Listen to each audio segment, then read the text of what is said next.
I get so many questions about nutrition in my DMs every day that today I found the perfect person to answer all of them. Hi, I'm Mahlaqa and I'm the founder of AimFit, and today we have with us Mishel Akbar, who is a registered dietitian, and all of us know her as Eat Mostly Greens on Instagram. I personally really like Mishel's school of thought when it comes to nutrition. So आज हम सारे सवाल Michel से करने वाले हैं. So stay tuned. Hi, Mishel. Welcome to AimFit. Thank you. How are you doing? I'm good. Yeah. So you're visiting from the US. How's the visit going so far? It's going wonderful. It's my last week, so packing up and feeling really, really sad to leave my favorite city in the world. Yeah. Yeah. And I think what most people don't know is you're about to actually start a PhD very soon. Yes. I'm very excited. I'm starting it in the fall. Yeah. And I've already done the orientation and a few of the trainings, so I'm excited. I think it's going to bring a lot of good contributions to our Desi population once I do that and I can provide it. Yeah, absolutely. I mean, when you told me, I was super happy. Like, that was my genuine reaction. Yeah. Because, you know, we need Desi women, Pakistani women, you know, in these universities doing this kind of research, because we don't have a lot of representation. On the flip side, I feel like everybody who has a little bit experience in maybe losing weight themselves or nutrition also feels like it's their domain to give nutrition advice, you know? Yeah, and absolutely. So the reason I was super excited to actually have this conversation and record it for everybody who is interested is because qualified लोगों से और registered dietitian से advice मिलना actually काफी मुश्किल है. It's not that easy. I've seen where it becomes very dangerous. So somebody does a course in nutrition and they suddenly are a nutritionist and or they lose weight, where a registered dietitian has to go through a ton of training. And then also I think the biggest thing is what I'm scared of the most when I'm like interacting with somebody, I'm scared to lose my license. So one wrong thing that I say on social media or one wrong recommendation that I give to somebody, my license is gone. So there's things at stake. Yeah. So okay, the first thing I want to talk about is, you know, this in the world of nutrition and in the world of, like, you know, dietitians, a lot of people think that it's relevant for people who want to lose weight. Right? And I think this is also, like, now people understand, right? If you're actually your weight or your body mass, अगर आपने पहले पाकिस्तान में भी concept होता था कि अच्छा अगर मुझे weight lose करना है, चलो मैं exercise कर रही हूँ. अब थोड़ा सा वो mindset बनता जा रहा है कि actually it's not just going to be movement. A lot of, like, you really can't offset bad nutrition or poor nutrition with movement. Absolutely. So it's also nutrition, it's also, you know, what I'm eating. But at the same time, I feel people are also just discounting good nutrition to weight loss. You know, लोगों को लगता है कि शायद अगर हमने weight lose नहीं करना तो अच्छी nutrition habits और nutrition for longevity या to stay disease free, ये सारी चीजें शायद हमारे लिए नहीं है, you know. So for example, when I was a lot younger, in my younger years, in my late teens, in my early 20s, जैसे सब लोगों को होता है जब वो पहले fitness की तरफ आते हैं, that, oh, you know, there's an obsession with how you look. So I did a lot of calorie counting. I used those calorie apps, right? I know कि अभी भी there's a younger audience out there of trainers, of social media, fitness influencers, whatever you want to call them, that promote or that come from the school of thought that it's all about this calorie in, calorie out, calorie deficit surplus equation. You know? And I did that for many years. And अगर मैं अपनी बात करूँ, so I'm so over it now, because I feel like for me, like for a lot of people, it didn't do much for my relationship with food. So while I lost my weight and, you know, बड़ा अच्छा हुआ कि मुझे वो calories अब हर चीज़ की पता भी हैं और समझ आ गई कि अच्छा खाना कैसे है. But I felt like there was a whole flip side of a relationship with food. So just looking at something और लगता था कि अच्छा इसमें इतनी कैलोरीज हैं, इसमें इतनी कैलोरीज हैं. We start objectifying food, you know. Yeah. And then also not looking beyond calories. Like, there's nutrition in food. You know, if you're just looking at maybe a plate of fries or some ice cream as calories, who's going to think about the nutrition? Right? And so I want to get a dietitian's perspective on this. Where's the line? Is this, like, should we be counting calories? Should people who are trying to lose weight, obviously calorie deficit में जाएंगे तो weight lose होगा, ये सबको पता है. Should they be counting calories? Is there a sort of like a perfect balance? How do we improve our relationship with food while counting calories? And how do we not forget about nutrition? Yeah, yeah. So starting off with what you said initially, I think the reason why calorie tracking apps and things like that are just so popular and just taught, is because it's just easier for nutritionists or people who just have coaching programs to say, I do believe that caloric awareness is very important when it comes to weight loss, along with teaching somebody how to balance their macros and follow the plate method and all of that. Yes, calories will remain the top of the hierarchy, but it's also very important because a lot of young girls just flip over to the eating disorder side when they become obsessed with calories. That is why caloric awareness, where you track your calories maybe once a week or understand that, okay, a teaspoon versus a tablespoon of oil is a lot, so I can't just eyeball it while losing weight. So those things are all very vital when you're teaching someone. But at the same time, we need to understand that these things become very easily because they're numbers, so people get obsessed with numbers and then they start objectifying food. Whereas food is so much more. For someone, a hot chocolate for me could just be 200 calories.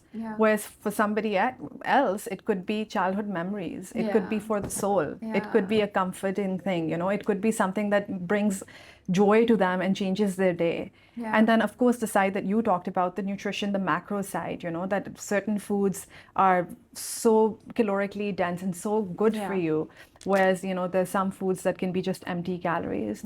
So understanding the deeper meaning of khana is not just calories, it's so much more than that. And sometimes chocolate and things like that are good, because some food is for nourishing the soul. For the soul. What do you, so you work with, if people don't know, you have a private practice. Yes. You work with people, like a range of people, right? Yes. Like some people are struggling with some serious disorders. Others might just want to improve like their food habits and stuff.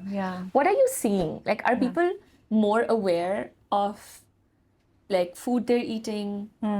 Calorie awareness kya बढ़ रही है या calorie awareness abhi bhi, because the reason I'm asking this is we take it for granted because maybe we have that calorie awareness now, right? Even when I'm answering some questions, I'm like, ये तो सबको पता है ना कि केले में कितनी calories हैं या ये तो आपको पता ही है ना. But is it true? Are people still aware, or like the Gen Zs, right? If you work with the younger people have so much knowledge now. Oh, really? Because of ChatGPT and all of those things. Course, I have like a perfect meal plan that's catered to me, and I love that. I think using ChatGPT, using AI is really nice, but also get some human input as well especially if you think that this is getting a little obsessive for me, or if you have a medical condition, like get some human input. And ChatGPT and all of those things bring a ton of awareness in people. But then also I see that a lot of times people these days are getting on the orthorexic side of things. So when they come to me during the consultation, they're like, मैंने तो bread या मैं carbs को तो मैंने हाथ भी नहीं लगाया पिछले 1 साल से, या फिर मैंने मैं चावल चीनी ये चीज़ें बिल्कुल भी मैंने सब cut off किया हुआ है. So there's fear of foods. There's fear of certain food very groups much and foods, and it makes me really sad that this is this like young 20-year-old where I wish that they could enjoy all the foods in a balanced manner. Like, I don't want them to deprive themselves of certain foods because foods are not evil. No food is evil. Every food provides us. Even at the worst thing that I can think of, like a chocolate fried Oreo, also. So chocolate fried. Because there is fried Oreos at a carnival. And dipped in things will also bring some sort of course, calories and nutrition, fats and carbs, but it'll also bring happiness. So what I'm trying to say essentially is that every food brings us something. And so what are like some of the principles when keeping that in mind, and also actually segueing into our Desi diet, because I know you actually support the Desi diet a lot. A lot of people have this mindset कि शायद अगर हम एक diet पे जा रहे हैं या अब हम हेल्दी क्लीन सब कुछ अच्छा खा रहे हैं तो बस देसी खाना उसमें इंक्लूडेड नहीं है. थोड़ा सा हमारा भी कसूर है क्योंकि देसी खाना इक्वल्स निहारियाँ, कढ़ाइयाँ, बिरयानियाँ, एंड वो एक डेफिनेशन बदल चुकी है देसी खाने की.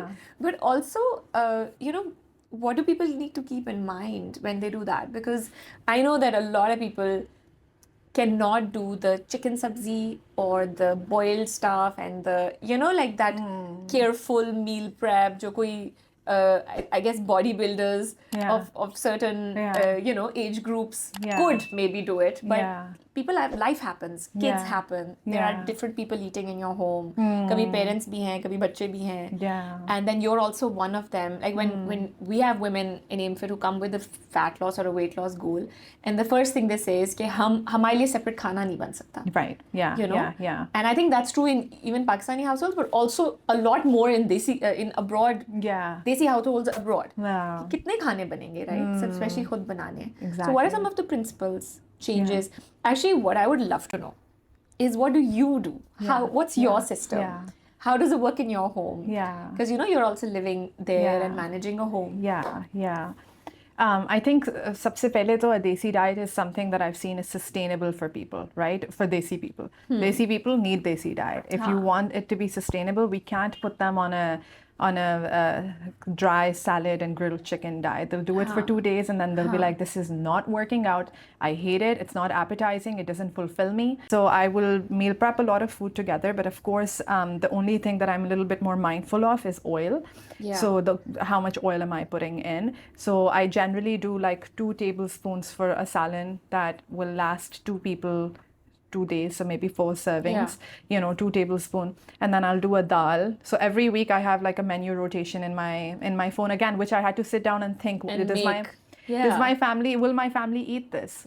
Is this something that I prefer eating? So again, it's a very preference-based thing. You have to sit down with yourself and think कि ये खाएंगे या नहीं खाएंगे, हम लोग इस चीज़ को truly enjoy करेंगे या नहीं. And then I'll do combinations of like a thing that I know is not very liked with something that is very liked, at home. So maybe like a sabzi that is perhaps not very liked with a chicken or a beef or a mutton-based dish that I know is going to be very liked. Because I love bhindi, but then my husband does not, so we'll do bhindi, but then I'll do like a lamb curry, with that. So I know he loves lamb, so he'll have a little bit of bhindi, So like something that you really love with something that, and so generally how I meal prep is I'll do a dal, a sabzi, and then a chicken, and then 1 red meat. And then within the week we do like once maybe fish, but that I don't meal prep beforehand. So that 4 salads go stacked in the fridge or in the freezer, and then we eat it the rest of the week with a chopped salad bowl.